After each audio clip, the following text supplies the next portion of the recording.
ayer, domingo 10 de diciembre, se cumplieron 75 años de la Declaración Universal de los Derechos Humanos. Y en ese marco, el próximo jueves 14 en el Teatro Solís, esto será a las 7:30 de la tarde, se va a estar presentando el informe anual 2023 sobre derechos humanos que año a año elabora CERPAG. Y es por eso que ya estamos recibiendo a Tamara Zamudio y también a Madelón Aguerre, integrantes del Servicio de Paz y Justicia. ¿Cómo le va? Buen día, bienvenidas. Muy bien, gracias. Gracias por la invitación. Un placer que estén con nosotros, como siempre. Bueno, antes que nada, lo primero que se me ocurre es preguntarles cómo estamos en base a lo que se presentó el año pasado. ¿Hubo evolución de alguno de los temas? ¿En qué estamos? Porque, bueno, el año pasado fue un informe muy extenso. Sí. Una publicación que tuvo más de 270 páginas. Ahora vamos a ver el de este año, que muy amablemente nos han adelantado, que es más extenso que el del año pasado. Sí, exacto, quedó como un poco más gruesito, pero bueno, en síntesis lo que intentamos con este informe es poder acercar a la población una mirada de análisis de la realidad y del contexto en materia de derechos humanos de la mano de personas referentes en términos académicos o de estudio en las temáticas que involucran a derechos humanos, así como distintos colectivos y organizaciones que desde su compromiso irrestricto a lo largo de estos años, aportan su mirada y su problematización a los distintos aspectos que hacen a los derechos humanos y a la situación actual, ¿verdad? Es un informe que CERPAG realiza hace más de 30 años y vamos recogiendo, digamos, una mirada analítica de lo que es el año en ese sentido. Y ahí vemos, una profundización de algunas problemáticas que tienen que ver con la situación económica, con las desigualdades económicas, estructurales y contextuales que identificamos, el recrudecimiento de determinadas medidas represivas y punitivas y los efectos que eso genera en términos no solo del sistema carcelario o del aumento, digamos, de la privación de libertad, sino también en las formas de control y de vigilancia sobre la población, y también en un capítulo que tiene que ver con memoria e impunidad, una síntesis de lo que son los avances, los retrocesos y el estado de situación en términos de verdad, memoria y justicia. Así que es un cúmulo, digamos, de situaciones donde manifestamos la preocupación, ¿no?, por el debilitamiento de ciertas garantías y el reforzamiento de determinados criterios punitivos, represivos y que también atentan contra las políticas de memoria. A propósito de eso que decías, Tamara, ¿qué pasa con el pasado reciente? ¿Qué podemos aportar en el documento de este año? Es interesante, tenemos varios enfoques. Un detalle muy lindo de una cantidad de sitios de memoria que ustedes han visto que año a año se siguen detallando, pero en el contexto de estos 50 años del golpe de Estado fue importante porque todas las actividades que hubo rondan en haber demorado bastante tiempo para poder analizar, juzgar y establecer un estado de situación. Hace 5 años atrás, en este mismo lugar, decíamos que nosotros ya habíamos conquistado lo que era el concepto de terrorismo de Estado. Y hoy volvemos a enfrentarnos a que hay que volverlo a defender, porque algunos tienen dudas de que eso haya sido así. De hecho, hay manifestaciones de que de repente el momento de condenar por sentencias muy fundadas, que lleva adelante el Observatorio Uruz Ibarburu, que estos son actos de venganza. Entonces, hay un análisis muy bueno respecto de 2 casos fuertes y emblemáticos que hubo este año, con San José y con los vagones, donde se analiza específicamente cuál fue el contenido de la sentencia establecida. Además, tenemos otras miradas respecto de lo que significó, y, por ejemplo, el reclamo permanente de reparación también por parte de las víctimas, lo que fue la inauguración del Memorial de las Mujeres. Hubo una serie de actividades que siguen reclamando y que está incompleta esa mirada del pasado frente a los discursos que hoy lamentablemente vuelven a surgir. Discursos que vienen desde el Parlamento, por ejemplo, ¿no? Sí, claramente, claramente, que además con nosotros venimos respaldados no solo por investigaciones académicas, no solo por la militancia, por los testimonios de cada una de las víctimas, por investigaciones que llevamos. O sea, no es un reclamo azaroso ni caprichoso. Entonces, ver cómo de alguna manera hasta se duda y se califica cuando se pretende avanzar en eso es muy preocupante. Está claro, está claro. Bueno, ese es uno de los temas principales, por decirlo de alguna manera. ¿Cuáles son los otros temas también que pueden llegar a ser preocupantes para nuestra sociedad? Bien, hay un capítulo que tiene que ver con seguridad democrática y derechos humanos. Ahí se trabajan determinados aspectos vinculados a las políticas de seguridad pública y también al trabajo que realiza CERPAG cotidianamente en materia de violencia institucional. Nosotras desde la organización trabajamos trabajamos, contamos con un espacio de asesoramiento a situaciones de violencia institucional, más basada en violencia policial, pero que trata de abordar distintas situaciones de violencia.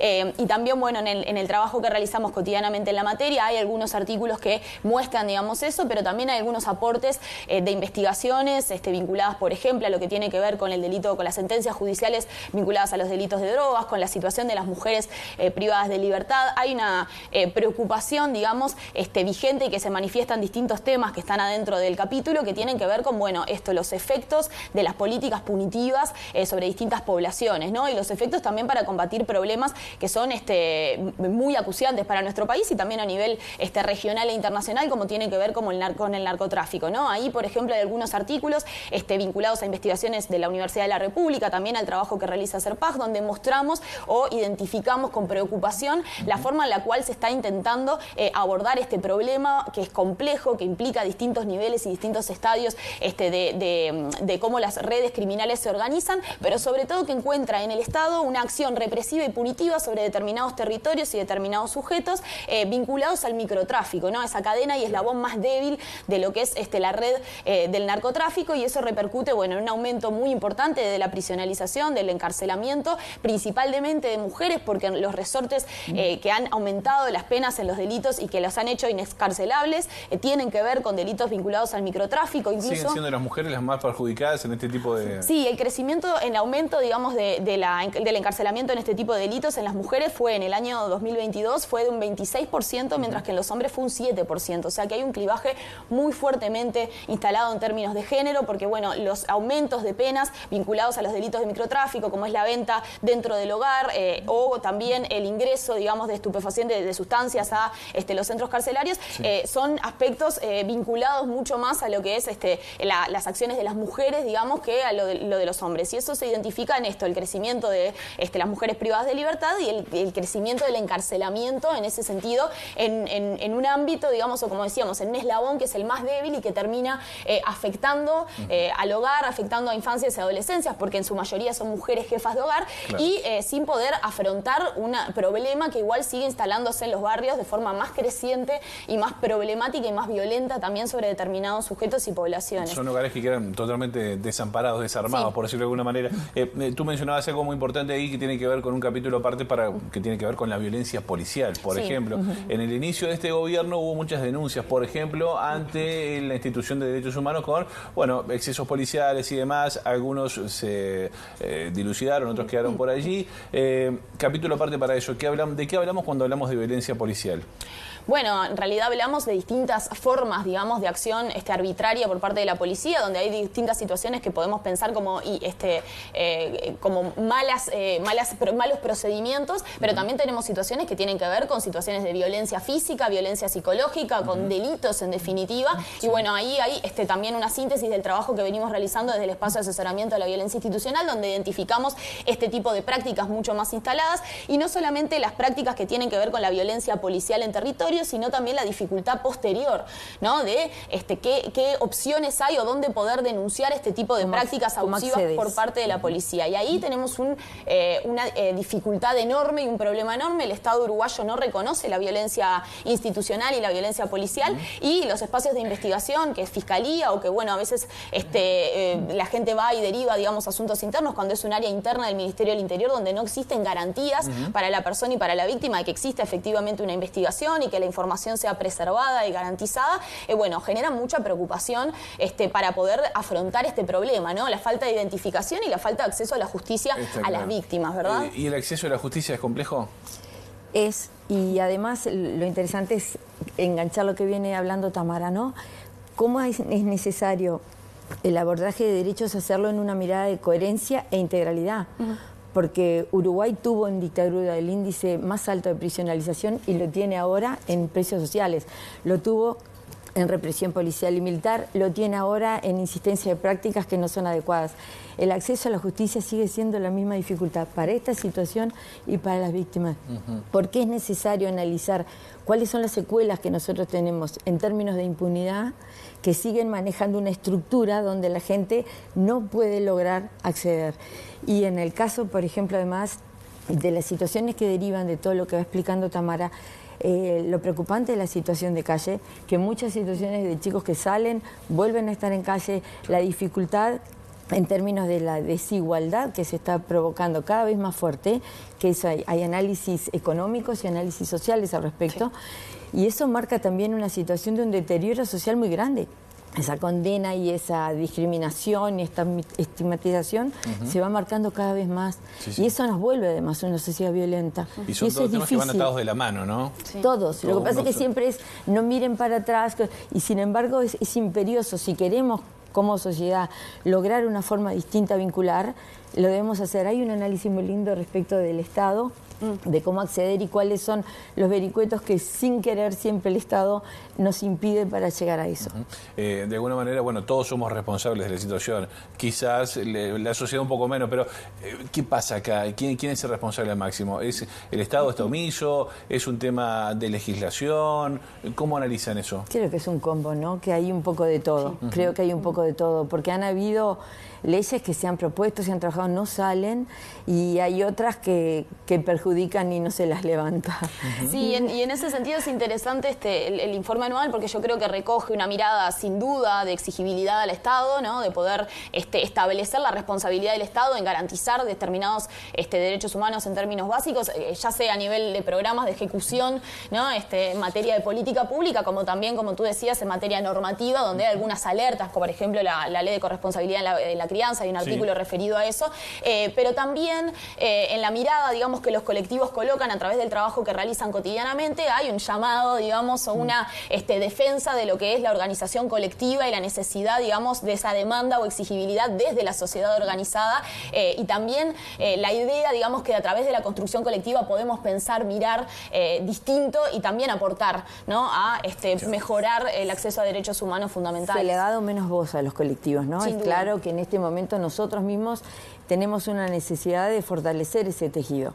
Todos los movimientos sociales han sido los que monitorean al Estado, y es imprescindible que en un sistema democrático exista quien gobierne, exista quien legisle, pero exista quien monitoree lo que ocurre. Que se condene a los movimientos sociales es peligroso y es preocupante. ¿Por qué están silenciados? ¿O por qué se los intenta silenciar? Y porque no es conveniente. No es conveniente que tú opines y manifiestes un análisis. Cada vez que se logra una mirada profunda de una situación social, es porque algo no está bien.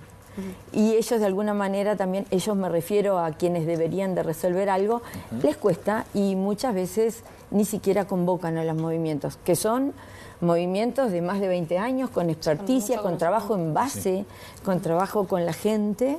Y se los no son improvisados, tienen las bases. No. Y que la mirada de exigibilidad y de denuncia no implica o no significa que no haya una idea, digamos, y un trabajo por aportar y por mejorar las condiciones, ¿no? El aporte de la sociedad civil, exacto, tiene que ver con tratar de mejorar las condiciones y no de tener algún tipo de conflicto, ¿no? O sea, entonces en ese sentido creo que hay una mala imagen de lo que se construye, digamos, sobre las organizaciones sociales que, como decía Made, tienen años de trabajo en territorio y lo que intentan a través de la denuncia es poder, demostrar que de repente algunas acciones o algunos contextos están vulnerando derechos fundamentales y el trabajo es hacia esa garantización de derechos y no hacia alguna disputa más a nivel político. Creo que hay una falta de comprensión y de conexión con eso, ¿no? Y como dice también hemos visto un retroceso. Hay una cantidad de espacios que están teniendo retroceso, cuestionamiento.